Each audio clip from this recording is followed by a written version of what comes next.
Une enclave et une contre-enclave, un œuf et des perles, des esclaves, des pirates et un 4x4. Bienvenue à Mada et Nawa, à Oman et dans les Émirats Arabes Unis. Et ici, c'est vraiment la Géozarbie.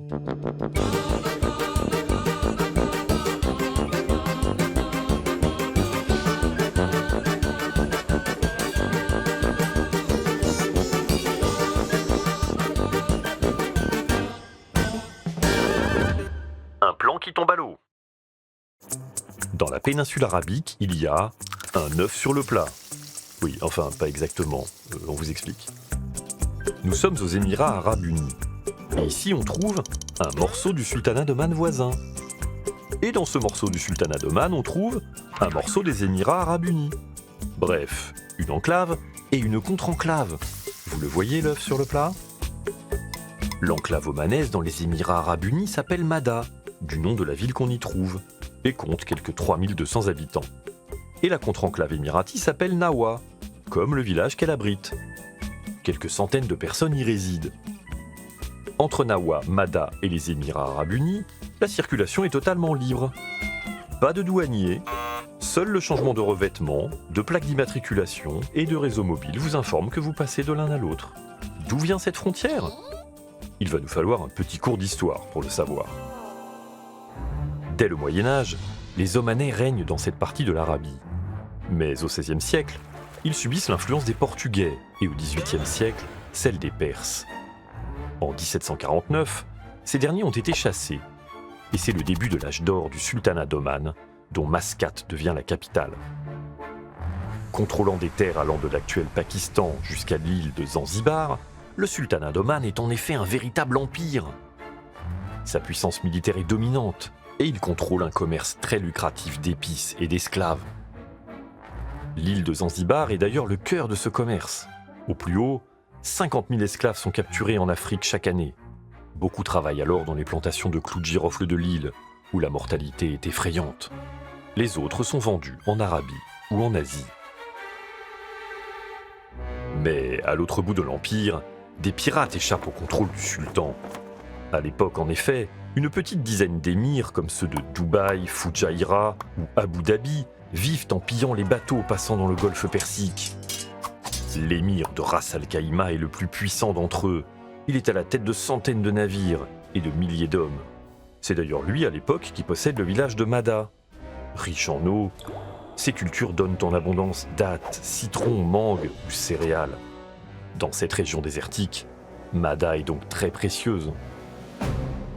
Mais pour faire face à ces émirs pirates, le sultan d'Oman signe en 1798 un traité d'amitié avec les Britanniques, qui aimeraient eux aussi se débarrasser de cette piraterie qui perturbe la route vers leur empire des Indes. En 1809, puis 1819, les Britanniques aidés des Omanais mènent ainsi des expéditions punitives. Sur toute la côte des pirates, ils détruisent des navires, rasent des fortifications et rayent de la carte la ville de Ras Al Khaimah, 2 fois. Soumis, les émirs de la côte se voient alors contraints de signer en 1820 un traité général maritime, suivi en 1853 d'une trêve maritime perpétuelle, qui les oblige à abandonner la piraterie et à reconnaître la marine britannique comme la seule autorité dans le golfe Persique. Les Émirats de la côte des pirates deviennent alors les États de la trêve et deviendront plus tard protectorats britanniques. Les pirates se reconvertissent alors dans la pêche des perles, c'est beaucoup plus pacifique. Mais les Britanniques ne s'arrêtent pas là. Au milieu du 19e siècle, ils aident aussi Zanzibar à prendre son indépendance. Coupé alors de son cœur économique, Oman décline et devient à son tour protectorat en 1872. Et en 1890, c'est au tour de Zanzibar. En cette fin de 19e siècle, les Britanniques dominent la région et font partout abolir l'esclavage. Pendant ce temps, le riche village de Mada a été pris à l'émir de Ras Al Khaimah par une tribu locale. Car c'est en fait une époque où, dans la région, tout est affaire de soumission à des seigneurs locaux, eux-mêmes sous l'aile de seigneurs plus puissants.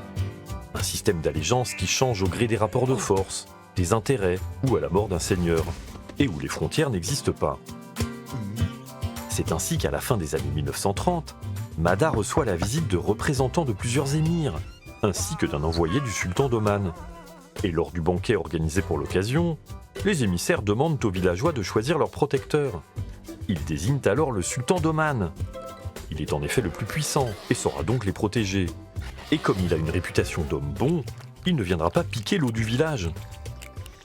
Tout autour, on choisit au contraire la protection d'un émir, en particulier dans le village voisin de Nawa, qui se met sous la protection de l'émir de Sharjah. Mais le 4 mars 1938, le pétrole jaillit pour la première fois d'un puits creusé en Arabie Saoudite voisine. Dans les États de la Trêve et à Oman, on commence alors à prospecter pour en trouver. Et c'est important, car l'économie de la pêche de perles est sinistrée. Mais qui dit pétrole dit nécessité de savoir à qui appartient le sous-sol, et il faut pour cela tracer des frontières.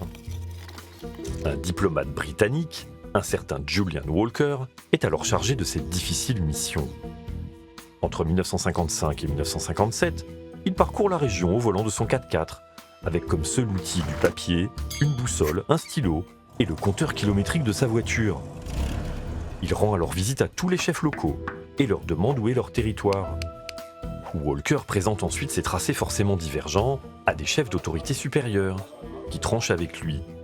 Résultat, 31 cartes, surnommées le puzzle de Walker, et qui sont la base des premières cartes officielles de la région, parues en 1963.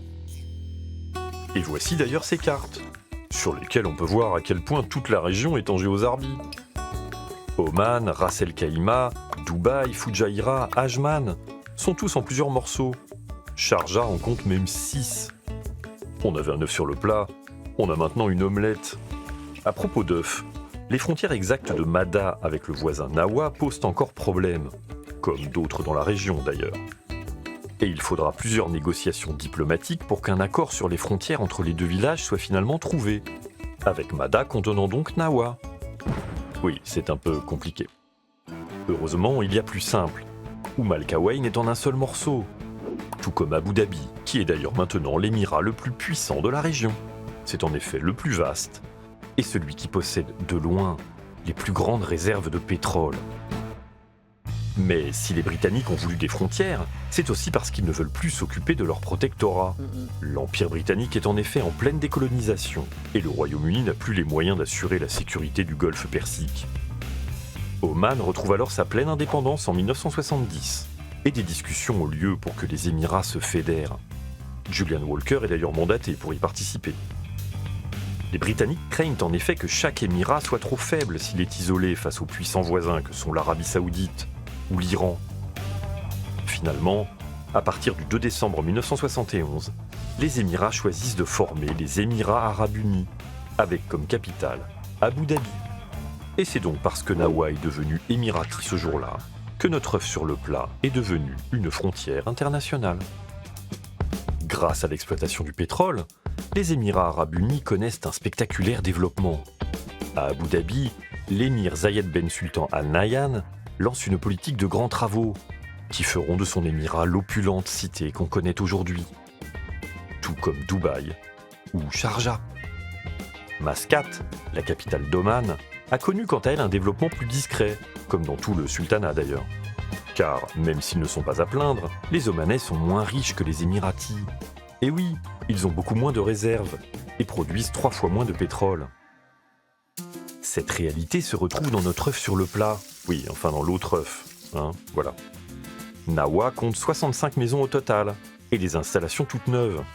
Une école, une mosquée, une clinique, une centrale électrique, une salle de sport et une piscine. Car ici, comme partout aux Émirats Arabes Unis, il est facile d'avoir de l'eau, grâce à l'argent du pétrole. Mada l'omanaise est quant à elle moins moderne. On y manque de travail, et il faut aller aux Émirats voisins pour être mieux payé. Une situation qui s'explique aussi par l'éloignement de Mada avec Oman. Et certains ici regrettent le choix fait par leurs ancêtres de s'être mis sous la tutelle du sultan, plutôt que sous la protection d'un émir. À Mada, une station-service est là pour vous rappeler que le pétrole est bien roi dans la région. Mais patience, car la ville est toujours riche de son eau. Et avec le changement climatique et la raréfaction des ressources, qui sait si l'eau ne redeviendra pas un jour plus précieuse que le pétrole ?